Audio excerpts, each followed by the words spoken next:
Welcome back, son, to Saint-Julie, Quebec, Canada. I am Stone Cold Sensei Pascal. What? And you're watching or listening to the Sensei Says podcast. What? Cause you know, brother, this is so hard in my throat. I'm turning into Hulk Hogan right now. You know something, brother? You're listening to the Sensei Says podcast, brother. And each and every week, Mean Gene, Sensei Pascal brings you inspirational discussions with successful people, brother. And what he does, Mean Gene, is dig out some actionable advice to help you, me, and all the Sensei maniacs out there. So what you gonna do when the king of podcasts, the 24-inch pythons, more about like 12 and a half inch, but never mind, brother, cause Sensei does his push-ups, he says his prayers, kinda, and he takes his vitamin, brother. Woo! And I've done them all compressed inside one intro, and I'm already out of breath. So welcome to the Sensei Says podcast. If that intro wasn't enough for you to hit the bell, to subscribe to the podcast, to like it, to share it to a friend, and tell him or her, look at that crazy guy with the Bret Hart glasses and the Stone Cold foam finger. I actually went through all of my old boxes to find these toys today. And you can't see anything with it. You can't see me. And that's so apropos for this week's guest. But before we get to John Cena, yeah, I've got my Backlash t-shirt on. I hope you are doing immensely well, Saito. I hope you're doing good. You're crushing your day or your week. Don't forget to share this podcast to a friend and review on the Apple Podcast or any other platform you might be listening on. I'll take that off now. And by the way, if you're listening to this podcast, what are you waiting for? Go on my YouTube channel right now, because you never know what theatrics you're going to get on this podcast. And right now, I'm keeping my Bret Hart glasses. I haven't worn those like for 20 plus years.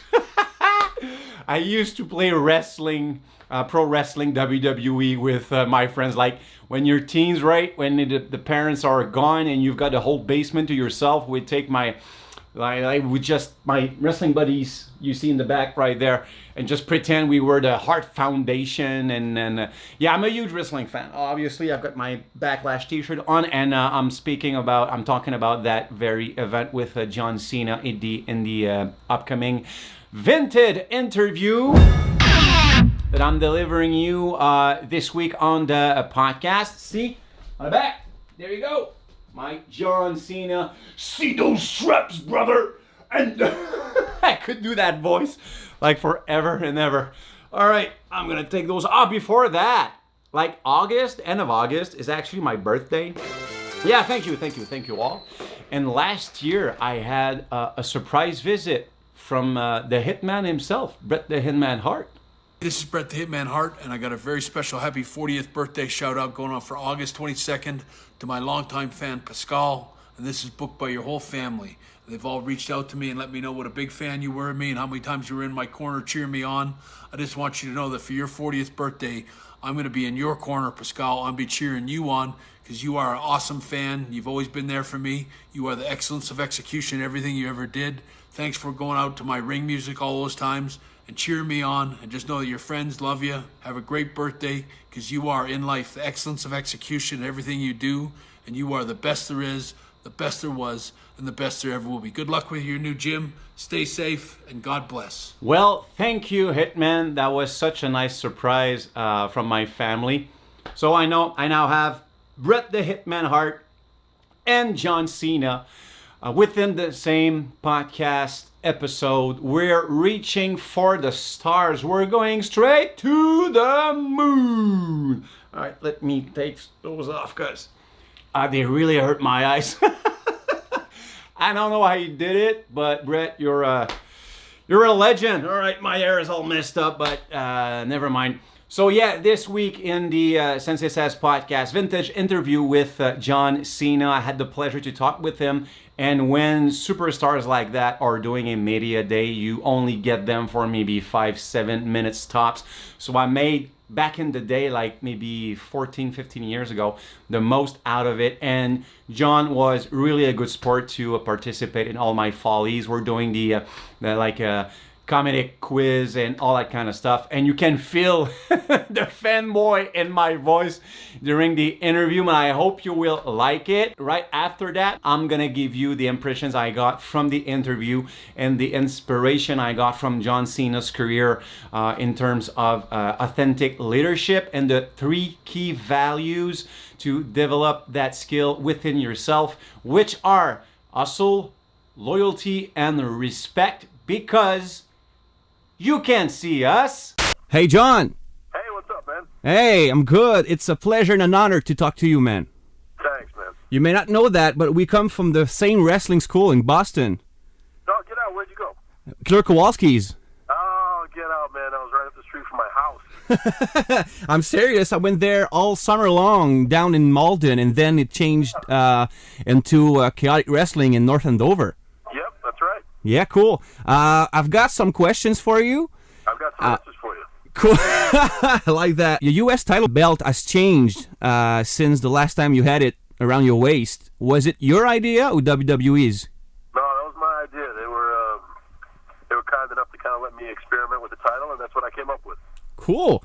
Cool thing. Backlash 2003 in Worcester, Massachusetts, your first main event. I was ringside. I paid my hard $300 US to be ringside, watching you battling Brock Lesnar. Yep. How nervous were you coming in and going out? Very nervous. You were there that night, so the crowd was kind of split in half. It was a very weird night. It was excellent though. It was the first pay-per-view my family got to see firsthand. It was pretty much right around where I grew up. I was really nervous, actually. Did you think that the crowd was a little silent, that the show maybe wasn't up to expectations? No, I actually thought it was a pretty good pay-per-view. I thought the crowd was live. At least I know when I was out there, it seemed like a live crowd. We had a great house in Worcester. It was damn near close to sold out, if not sold out. I thought it was a great show. Cool. You're coming in Quebec City this coming Monday. Yes. Who are you facing? I think I have a U.S. title defense against Kenzo Suzuki. What can we expect? You can expect John Cena to be kicking ass. That's what you would expect. Okay, cool. We're going to do the Paces Stupid Quiz. I've got 3 questions for you. Okay. The first one, I want you to do me a rap, freestyle rap. I'm going to give you the words, all right? Sure. First words, Will and Shaquille, Muppet and Scarlett, Garden and Pelican. You may take whatever time you need. Will and Shaquille. Muppet and the next one is what? Muppet and Scarlett. Muppet and Scarlett. The last one is what? Garden and Pelican. Garter and Pelican? Yeah, take your time. Alright, cool. Mess with John Cena, better right than Will. I bring more heat to my boy Shaquille. Yeah, you ain't nothing but Muppet.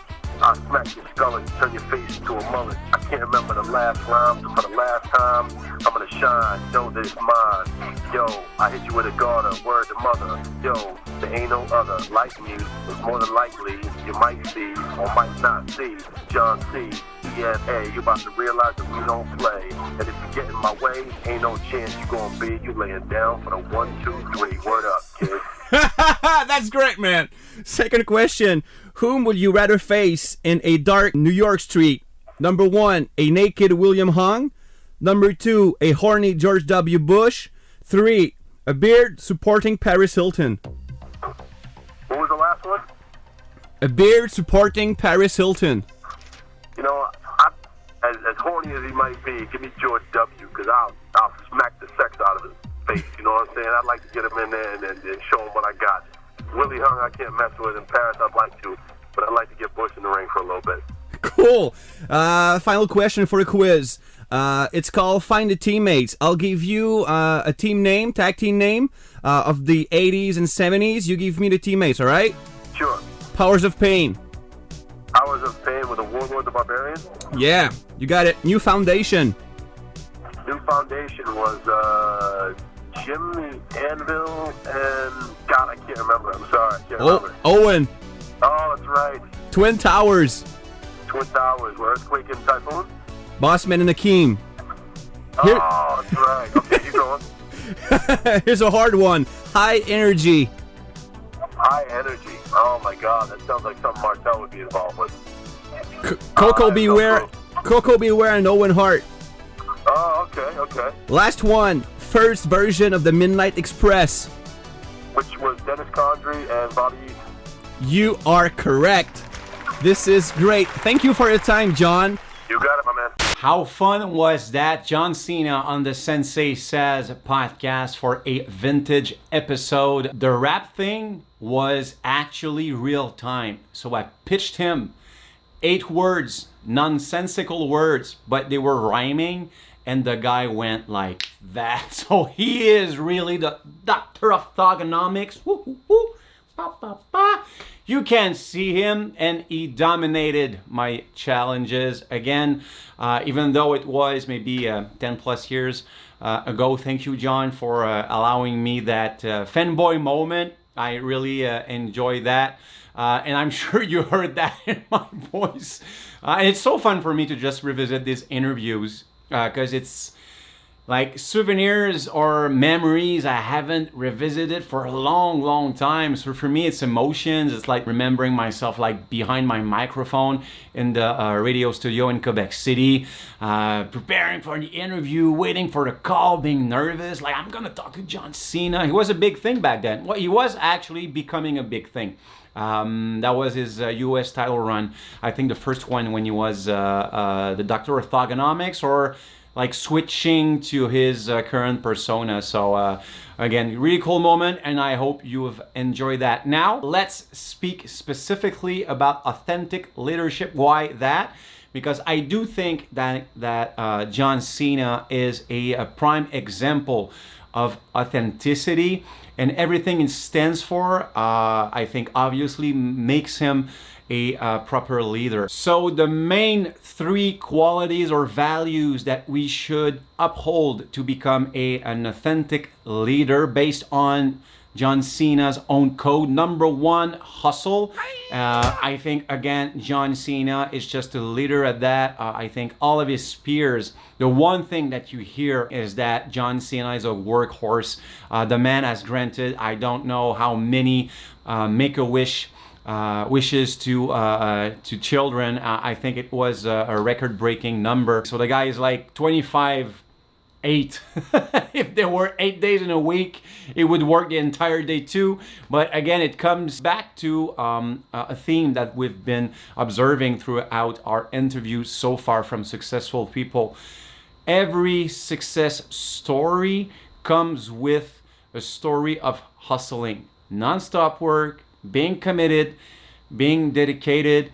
And what I liked about John is on the Chris Van Vliet podcast, where when he said that people think they do hard work until they really do hard work, and then they know what really hard work is. So never stop pushing, never stop grinding. Don't get comfortable too quickly when you get a success. Thrive on it, be motivated by it, but always keep in mind that with great success, like Spider-Man's uncle would say, with great power comes great responsibility. Well, I think here that with great ambitions come great dedication. It's the same thing. So hustle, work hard, and don't stop pushing forward. Number 2, loyalty. And that is, without the shadow of a doubt, a quality that is fleeting in this current generation. Unfortunately, more often than not, it's more the attitude of what have you done for me lately? And it's really important / essential that we remember where we come from and above all else that we remember the people who put us where we are today, because it's impossible to achieve anything of significance without the help, without the support of your loved ones, with mentorship, call it whatever you want, but it's not always a one-man show. As a matter of fact, it's never a one-man show. For example, if you go on my gym's website, spartanfit.ca, you'll see the logo. It's a snake with a Spartan like kind of helmet on. Well, that's an icon which represents my martial arts heritage. The karate school I used to own was within a certain network called Karate Sanfuki here in Quebec. And because of Karate Sanfuki, I became the man that I am today. I'm not saying that I am anything special. I'm just saying that from the moment I got in to the moment I wouldn't say I got out, because I don't think you never stop being a martial artist, but you know what I'm meaning by that. I mean, stop doing that full time as a business. I changed dramatically. And if it weren't for these people, all the patience they gave me, the understanding, the mentorship, all of the time, devotion, support, and passion and love, I wouldn't be here today. I wouldn't be doing this podcast and maybe have the confidence to speak my mind and think that I have something humble to offer the world. And it's because of them and the human development I've achieved through that endeavor, through Karate Sanfuki. So long story short, for me, it's important that people that come in my gym nowadays in St. Julie, just South Shore, Montreal, quick plug, that they know where I come from. And if they don't understand why the snake, at least they're gonna ask the question, which triggers a conversation. If we come back to John Cena, the man has always been loyal to WWE. Whether or not he's doing a movie or he's doing something else, you always see him come back, quote unquote, home, much like The Rock. But Cena has always been loyal to WWE. And as a matter of fact, when WWE installed its developmental territory in Florida, John Cena had a private gym. And he asked Vince McMahon to just give free access to the WWE rookies, because he found that they weren't sufficient enough in terms of strength and conditioning. So he wanted the rookies to come in for free and learn how to properly apply fitness and strength and conditioning to their routines and become more complete athletes. Number 3, respect. Again, such an important quality, value to have. For John, it's a measure of humility to show respect, to give respect to anyone and everyone, regardless of the opinions, the values that other people share. John makes it a personal goal to show the proper respect to individuals. To me, respect is to show something or someone the proper appreciation. Now, what I'd like to know is what you thought of the interview, what you think maybe of John Cena as a person, as a leader, what you think authentic leadership means. If you've got any pieces of advice, any other values you'd like to share, which would be helpful to other prospective leaders, leave it in the comments, or write me a line on Twitter, like I said, at Sensei Pascal or at Sensei Says Pod. Don't forget that all my explanations about the values and everything are always available in the show notes, in the show description on my YouTube channel. If you've liked what you've watched or listened to today, this week, don't forget to hit the bell so you get notified as soon as I post new content. Subscribe, tell a friend, comment, leave a review on the Apple Podcast, please. That's gonna help the podcast a lot. If you want to receive the podcast fast and first, there's always the newsletter you can sign up for. senseisays.link/sign up. Go nuts through the archives. And on that note, Saito, this was the best there is, the best there was, the best there ever will be. If you smell what the sensei is cooking. I don't allow myself to feel pressure. I don't allow it to affect me because it's my choice. I'm fighting in the same cage against one person just like always. So to me, it's just another fight. Our athletic staging helped us cross over to the American market, especially since our music already sounded just like the Americans. Stage performance was actually part of our work right from the start.